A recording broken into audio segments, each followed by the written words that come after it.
बिस्मिल्लाहिर्रहमानिर्रहीम अस्सलाम वालेकुम वरहमतुल्लाहि वबरकातुहू। आज हम टेंसेस स्टार्ट करने जा रहे हैं और टेंसेस में सबसे पहले हम स्टडी करेंगे प्रेजेंट इंडेफिनिट टेंस। लेकिन उससे पहले थोड़ा सा आपको टेंसेस का इंट्रोडक्शन बता देती हूँ। अच्छा जी, टेंसेस क्या होते हैं? टेंसेस को हम उर्दू में कह सकते हैं ज़माने। ठीक है, टेंसेस को हम उर्दू में कह सकते हैं ज़माने। हमने पार्ट्स ऑफ स्पीच कंप्लीट कर लिए हैं और पार्ट्स ऑफ स्पीच में हमने पढ़ा था एक पार्ट वर्ब। ठीक है, वर्ब के बारे में हम पढ़ चुके हैं। वर्ब जो है इसके टाइम को या इसके ज़माने को हम क्या कहते हैं? टेंस। वर्ब के टाइम को या वर्ब के ज़माने को हम टेंस कहते हैं। ठीक है, तो टेंसेस को हम स्टडी करने जा रहे हैं। टेंसेस बेसिकली 3 टाइप्स के होते हैं। कौन कौन से 3 टाइप्स के होते हैं? Number 1 present, number 2 past and number 3 future. ज़माने जो होते हैं वो 3 टाइप्स के होते हैं: present, past and future. Present, past and future. ठीक है जी। अच्छा, मतलब फ़िलहाल जिसे हम कहें फ़िल माज़ी और फ़िल मुस्तक़बिल, या ज़माना हाल, ज़माना माज़ी और ज़माना मुस्तक़बिल। इसमें अगर हम एग्ज़ाम्पल लें ना, अब हम टेंसेस को आगे जब डीपली स्टडी करेंगे तो उसमें हम फिर मेन जो चीज़ जो हमारी चेंज हो रही होती है वो होता है वर्ब। ठीक है, वर्ब की मैंने बात की ना स्टार्टिंग में कि टेंसेस जो होते हैं वो वर्ब के टाइम को ही हम टेंस कहते हैं। तो वर्ब की फॉर्म्स भी मैंने आपको कुछ इंट्रोडक्शन बताया था और कुछ आपको होमवर्क असाइन किया था कि आप जो वर्ब्स की फॉर्म्स हैं वो किसी भी ग्रामर की बुक से लाजमी कर लें। फर्स्ट, सेकंड और थर्ड फॉर्म डिफरेंट वर्ब्स की डिफरेंट ग्रामर बुक्स में दी हुई होती हैं, ख़ास तौर पे वो वाले वर्ब्स जो कि ज़्यादा यूज़ हो रहे होते हैं।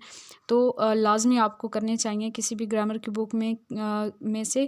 मीन की किसी छोटी क्लास की बुक से ले लें, 9th-10th की बुक से ले लें या 8th क्लास की बुक से ले लें, ग्रामर के बुक से वर्ब्स, और वहाँ से आप उनकी फॉर्म्स को याद करें। ठीक है, तो मैं आपको बता रही हूँ कि बेसिकली 3 टाइप के टेंसेस होते हैं: प्रेजेंट, पास्ट एंड फ्यूचर। और इन तीनों में वर्ब जो है वो डिफरेंट होगा। मीन के वर्ब की डिफरेंट फॉर्म्स यूज़ होती हैं। फिर आगे कौन कौन सी यूज़ होती हैं वो मैं आगे आपको डिटेल में एक्सप्लेन करूँगी। फ़िलहाल हम पढ़ेंगे जी प्रेजेंट टेंस को। और प्रेजेंट टेंस में भी फर्दर फिर डिवीजन हो जाएगी ना, तो प्रेजेंट में हम इसका जो फर्स्ट टेंस है प्रेजेंट का, हर टेंस के फर्दर जो है वो 4 कैटेगरीज बन जाती हैं। ठीक है, इसको मज़ीद हम क्लासीफाई कर देते हैं हर टेंस को, और हर टेंस जो है उसकी मज़ीद 4 टाइप्स हो जाती हैं। तो प्रेजेंट की जो 4 टाइप्स हैं उन चारों में से आज हम पहली टाइप पढ़ने जा रहे हैं। जो टेंस की 3 बेसिक फॉर्म्स हैं ना, जैसे मैंने आपको कहा कि प्रेजेंट, पास्ट एंड फ्यूचर, तो इन तीनों को थोड़ा सा अगर एक एग्जांपल से आपको एक्सप्लेन कर दूं तो आपको ज़्यादा अच्छे से क्लियर हो जाएगा। यानी कि जैसे मैं एक छोटा सा सेंटेंस बोलूं, आई गो। ठीक है, एक सेंटेंस मैंने बोला आई गो, दूसरा बोला आई वेंट, और तीसरा बोला आई शैल गो। तो इन तीनों में आप देखें आई गो जो है, मैं जाती हूँ या मैंने जाना है या मैं गई, तो ये प्रेजेंट में आ जाएगा। ठीक है, आई गो मैं जाती हूँ। आई वेंट जो है ये पास्ट में आ जाएगा, आई वेंट मैं गई। और आई शैल गो मैं जाऊँगी, तो ये आ जाएगा जी फ्यूचर टेंस में। तो इसमें आप देखें कि यहाँ पे बेसिकली जो वर्ब चेंज हो रहा है वो हेल्पिंग वर्ब चेंज हो रहा है, और मेन वर्ब भी चेंज होता है। मीन कि हेल्पिंग वर्ब की एडिशन हो सकती है या फिर हेल्पिंग वर्ब को रिमूव करके हम एक टेंस से दूसरे टेंस में जंप कर सकते हैं, और जो हमारा मेन वर्ब है वो चेंज हो भी सकता है और नहीं भी हो सकता। जैसे आप देखें ना, प्रेजेंट टेंस में मैंने आपको कहा आई गो, मैं जाती हूँ, तो इसमें गो यूज़ हुआ। वर्ब किसको कहते हैं? एक्शन को कहते हैं, फेल को कहते हैं। दूसरा मैंने बोला आई वेंट मैं गई, अब गो की सेकंड फॉर्म लग गई वेंट। और तीसरे में मैंने बोला आई शैल गो, अब यहाँ पे फर्स्ट फॉर्म तो यूज़ हुई है लेकिन उसके साथ फिर हेल्पिंग वर्ब शैल आ गया। ठीक है, तो इस तरह से शैल या विल हो सकता है। तो इस तरह से जो है वो आपके पास चेंजेस होती रहती हैं। ये मैं थोड़ा सा आपको लिख के भी बता देती हूँ कि मैंने आपको बताया आई गो।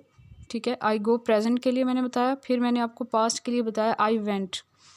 ठीक है, और थर्ड जो है मैंने आपको फ्यूचर के लिए बताया आई शैल और आई विल। यूजुअली आजकल जो है वो विल ही यूज़ होता है। आई शैल गो मैं जाऊंगी।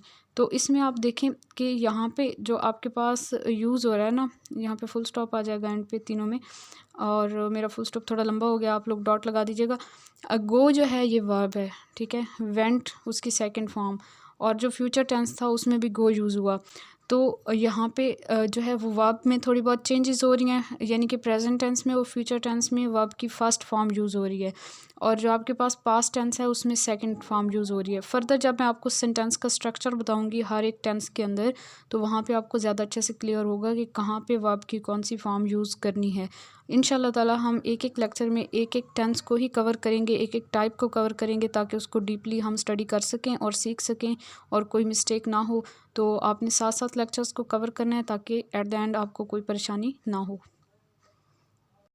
अच्छा जी, बेसिक जो टेंसेस हैं वो 3 टाइप के हैं। मैं आपको पहले बता चुकी हूँ, प्रेजेंट, पास्ट एंड फ्यूचर। फिर हर टेंस की फर्दर 4 टाइप्स आ जाती हैं। तो आज हम प्रेजेंट टेंस को स्टडी करने जा रहे हैं, और प्रेजेंट टेंस में उसकी फ़र्स्ट जो क्लास है वो स्टडी करने जा रहे हैं, और फर्स्ट क्लास का नाम है प्रेजेंट इंडेफिनिट टेंस। ठीक है, और प्रेजेंट इंडेफिनिट टेंस जो है ये फर्स्ट कैटेगरी है आपके पास प्रेजेंट टेंस की। सेकंड इसकी कंटिन्यूस आ जाएगी। थर्ड में इसकी जो है वो परफेक्ट आ जाएगी, और फोर्थ में परफेक्ट कंटिन्यूस आ जाएगी। तो 4 जो है वो टाइप्स होती हैं। तो आज हम प्रेजेंट की पहली टाइप पढ़ने जा रहे हैं, प्रेजेंट इंडेफिनिट टेंस, या जिसे हम कहते हैं प्रेजेंट सिंपल टेंस भी कहते हैं इसे। ठीक है, इंडेफिनिट की जगह पे आप इसे सिंपल भी कह सकते हैं, प्रेजेंट सिंपल टेंस। तो प्रेजेंट सिंपल टेंस या फिर प्रेजेंट इंडेफिनिट टेंस को हम स्टडी करने जा रहे हैं। ये कौन सा टेंस होता है? ये ऐसा टेंस होता है जिसमें डेली रूटीन के काम हो रहे होते हैं, जो कि रिपीटेडली हो रहे होते हैं। मतलब आप अगर कहीं जाते हैं तो डेली जाते हैं, या तो हर रोज़ जाते हैं, या हफ्ते में एक बार जाते हैं, या महीने में एक बार जाते हैं, या साल में एक बार जाते हैं।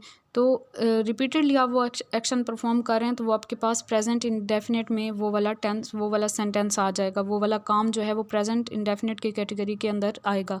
ठीक है, और हम कह सकते हैं कि रेगुलरली होने वाले काम या रिपीटेडली होने वाले काम जो हैं वो प्रेजेंट इंडेफिनिट में आ जाते हैं।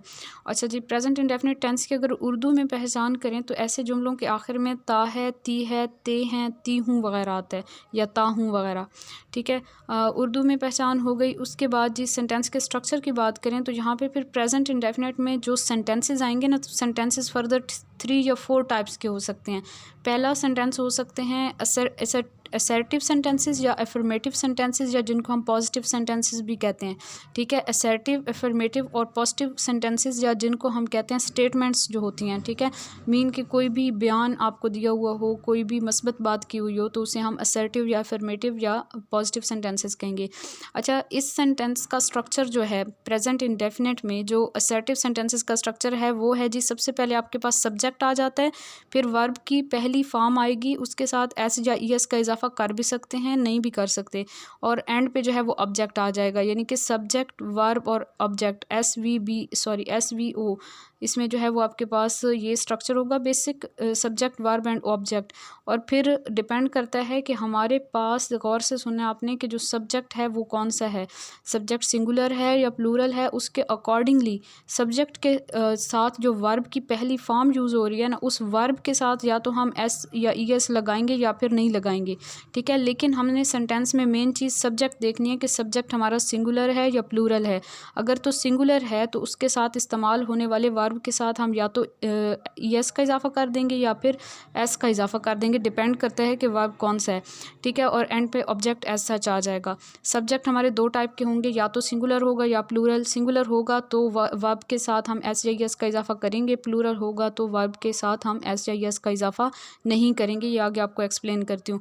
नेगेटिव सेंटेंसेस में सेंटेंस का स्ट्रक्चर होगा सब्जेक्ट, अब यहाँ पे थोड़ी सी एडिशन हो गई है, डू या डज आ जाएगा, और साथ में फिर नॉट आ जाएगा, डू या डज और फिर नॉट, और फिर वर्ब की फर्स्ट फॉर्म और एंड पे ऑब्जेक्ट आ जाएगा। ठीक है, और इंटरोगेटिव सेंटेंसेस में डू या डज के साथ नॉट भी लगा दीजिएगा, और यहाँ पे एक ही जगह पे एज सेड डज में। इंटरोगेटिव में डू या डज स्टार्ट में, फिर सब्जेक्ट, फिर वर्ब की फर्स्ट फॉर्म और लास्ट पे ऑब्जेक्ट आ जाता है, और एंड पे क्वेश्चन मार्क। अच्छा जी, इंटरोगेटिव और नेगेटिव सेंटेंसेस में और एम्फेटिक सेंटेंसेस में हम डू या डज का इस्तेमाल करते हैं। एक तो इंटरोगेटिव सेंटेंसेस में, और दूसरा नेगेटिव सेंटेंसेस में, और तीसरा एम्फेटिक सेंटेंसेस में। इंटरोगेटिव, नेगेटिव और एम्फेटिक सेंटेंसेस में हम डू या डज का इस्तेमाल करते हैं। डू इस्तेमाल करते हैं प्लूरल सब्जेक्ट्स के साथ, ठीक है, और डज जो है वो सिंगुलर के साथ। अच्छा जी, अब मैं मज़ीद इन टाइप्स को, जो सेंटेंस के स्ट्रक्चर्स बताएँ आपको, इनको मैं मज़ीद थोड़ा-सा एक्सप्लेन कर देती हूँ एग्ज़ाम्पल्स के साथ, ताकि आपको अच्छी तरह क्लियर हो जाए। पहले हमारे थे जी असर्टिव सेंटेंसेस या अफर्मेटिव या पॉजिटिव सेंटेंसेस। ये जो सेंटेंसेस हैं, इनका आप स्ट्रक्चर अच्छी तरह देख लें। सब्जेक्ट वर्ब की फ़र्स्ट फॉर्म, उसके साथ एस या ईएस का इज़ाफ़ा हो भी सकता है, नहीं भी हो सकता, डिपेंड करता है सब्जेक्ट के ऊपर कि हमारा जो सब्जेक्ट है वो सिंगुलर है या प्लूरल है, और एंड पे जो है वो हमारे पास ऑब्जेक्ट आ जाएगा। ठीक है, और अब इसको मैं एक्सप्लेन करूँगी, लेकिन उससे पहले आप ये भी सुन लें कि एक जो सेंटेंस होता है, उस सेंटेंस के अंदर दो पार्ट्स होते हैं उसके। एक होता है सब्जेक्ट और दूसरा होता है प्रेडिकेट। ठीक है, एक सब्जेक्ट और दूसरा प्रेडिकेट होता है। और फिर फर्दर हम प्रेडिकेट को टू पार्ट्स में डिवाइड कर देते हैं। एक हमारा सब्जेक्ट, तो आपको पता है कोई भी जो काम करने वाला बंदा होगा, कोई भी पर्सन होगा, कोई भी चीज़ होगी, मीन के आप कह लें, इसको हम कहेंगे फ़ाइल उर्दू में। ठीक है, फ़ाइल जो है वो आपका सब्जेक्ट होता है, और उसके साथ आगे सब्जेक्ट के बाद जो है वो आपके पास आ जाता है जी वर्ब, और फिर आ जाता है ऑब्जेक्ट। तो वर्ब और ऑब्जेक्ट को इकट्ठा हम प्रेडिकेट कहते हैं, या फिर आप यूँ कह लें कि सब्जेक्ट के अलावा जो सेंटेंस का सारा पार्ट होता है उसको हम प्रेडिकेट कहते हैं। तो सेंटेंस के इस तरह दो पार्ट्स होते हैं, और वैसे सब्जेक्ट वर्ब और ऑब्जेक्ट के लिहाज से देखें तो मेन थ्री पार्ट्स होते हैं, फिर हेल्पिंग वर्ब्स भी आ जाते हैं कुछ सेंटेंसेस में। तो यहाँ पे मैं एक्सप्लेन करने जा रही हूँ first type present indefinite tense या प्रेजेंट सिंपल टेंस के सेंटेंसेस की। वो हैं असर्टिव, अफर्मेटिव या पॉजिटिव सेंटेंसेस। उनका सेंटेंस का स्ट्रक्चर होता है subject plus first form of verb plus S और ई एस प्लस ऑब्जेक्ट।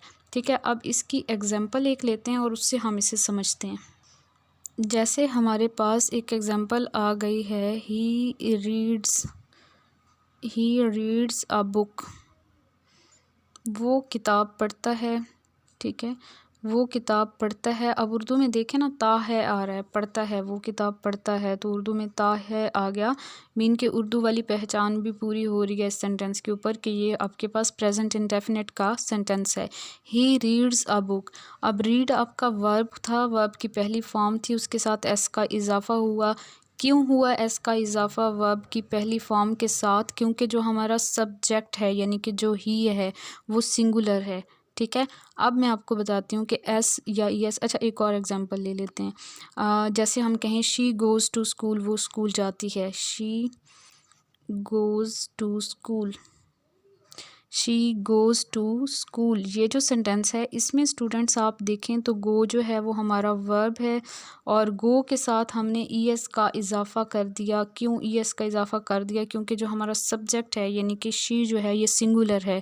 तो जब भी हमारे पास सेंटेंस के अंदर सब्जेक्ट सिंगुलर आएगा, यानी कि ही, शी, इट में से कोई आ जाए, या फिर कोई सिंगुलर नेम आ जाए, यानी किसी एक पर्सन का नेम आ जाए या किसी एक चीज़ का नेम आ जाए, तो फिर आपके पास जो भी वर्ब होगा, वर्ब की जो फर्स्ट फॉर्म होगी, उसके साथ या तो एस का इजाफा होगा या फिर ई एस का इजाफा होगा।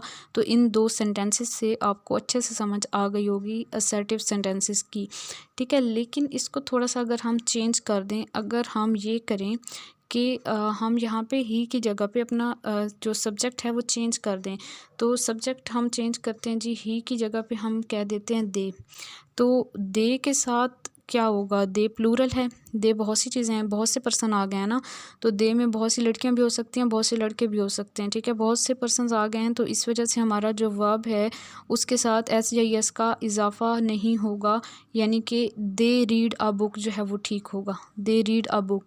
तो इस तरह आपको अब क्लियर हुआ होगा कि अगर हमारा सब्जेक्ट चेंज होगा तो फिर वर्ब के साथ एस या एस का जो इजाफा है वो हम या तो रिमूव कर देंगे या फिर हम एडिशन करेंगे एस और एस की। ठीक है, डिपेंड करता है कि हमारा सब्जेक्ट जो है वो सिंगुलर है या प्लूरल है। जैसे मैं शी को चेंज कर दूँ, यहाँ से शी को, यहाँ से शी की जगह पे हम कह दें, दो नेम लिख दें, अली एंड